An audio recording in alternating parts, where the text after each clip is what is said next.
So hello guys, welcome back to my channel the mind motivation. और बहुत ज़्यादा request आ रही थी कि मैं कम्युनिकेशन स्किल्स के ऊपर भी टॉपिक अपना ये वीडियो बनाऊं।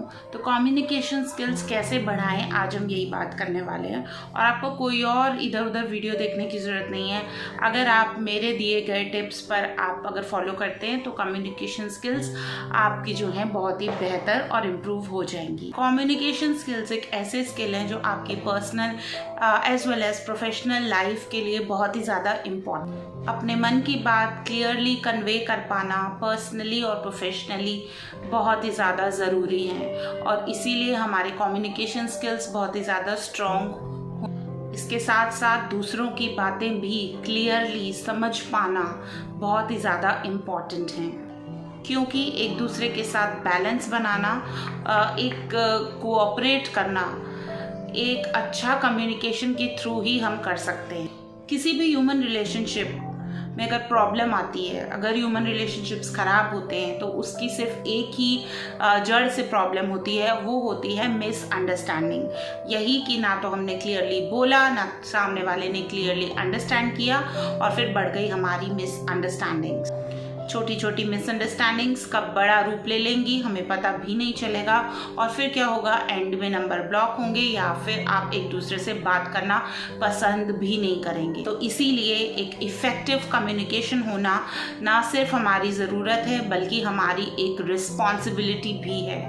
इफ़ेक्टिव कम्युनिकेशन करने के लिए हमें अपनी स्पीकिंग, राइटिंग, लिसनिंग और बॉडी लैंग्वेज स्किल्स का इस्तेमाल करना हो। ऐसी टिप्स बताऊंगी जिनसे आप अपने कम्युनिकेशन स्किल्स में सुधार ला सकते हैं, इम्प्रूव कर सकते हैं, और फिर बन जाएंगे आप भी एक बहुत ही बेटर कम्युनिकेटर। सबसे पहले अगर मैं स्पीकिंग स्किल्स की बात करूं तो इसके लिए बहुत ज़्यादा ज़रूरी है आपका गुड लिसनर होना। अगर आप दूसरों की बातें सुनेंगे तभी आप उनको बेटर जवाब दे पाएंगे। आपके पास बोलने के लिए लॉजिकल और इम्पॉर्टेंट पॉइंट्स होंगे, और तभी सामने वाला भी आपकी बात को।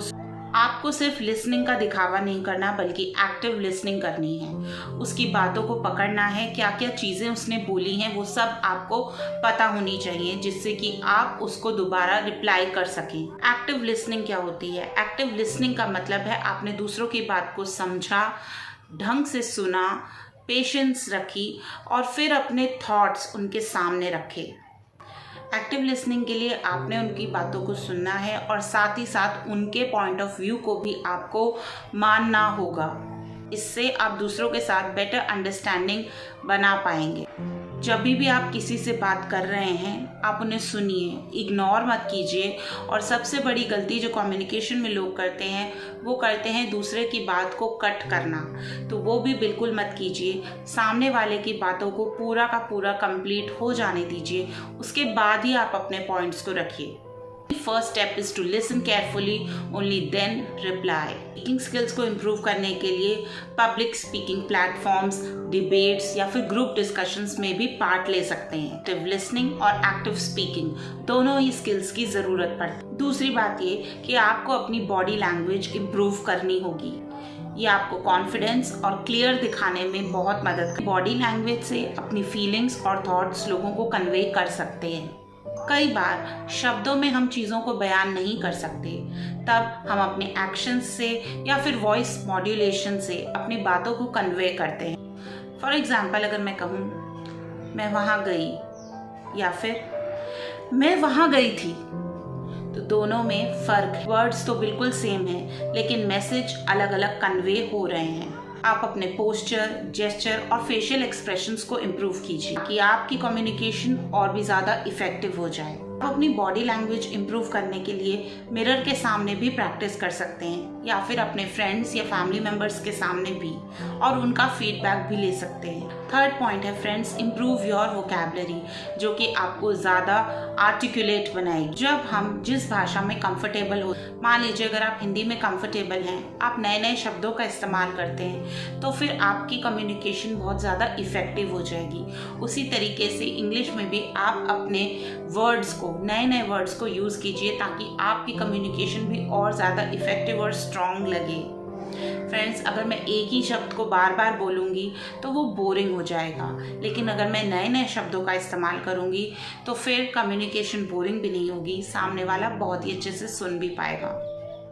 आपकी कम्युनिकेशन मोनोटोनस ना लगे, इसके लिए आपको नए नए वोकैबुलरी वर्ड्स डिक्शनरी से या थिसॉरस से सीखने होंगे।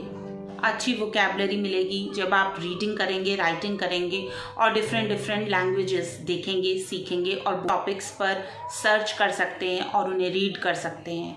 आप इसके साथ साथ न्यूज़पेपर भी पढ़िए ताकि आपको ज़्यादा से ज़्यादा नॉलेज हो और फिर अगर आप उन टॉपिक्स पर बोलने चाहें तो आपकी कम्युनिकेशन बहुत ही अच्छी। और फ्रेंड्स, कम्युनिकेशन तो आप किसी के साथ भी कर सकते हैं, तो आप इफ़ेक्टिव कम्युनिकेशन की प्रैक्टिस करेंगे तो आप अपनी कम्युनिकेशन स्किल्स को बहुत ज़्यादा इम्प्रूव कर पाएंगे। Remember, practice makes a man perfect. So आज ही अपने घर वालों के साथ आप अच्छी कम्युनिकेशन की प्रैक्टिस शुरू कर दी। And friends, don't be shy, just give it a try.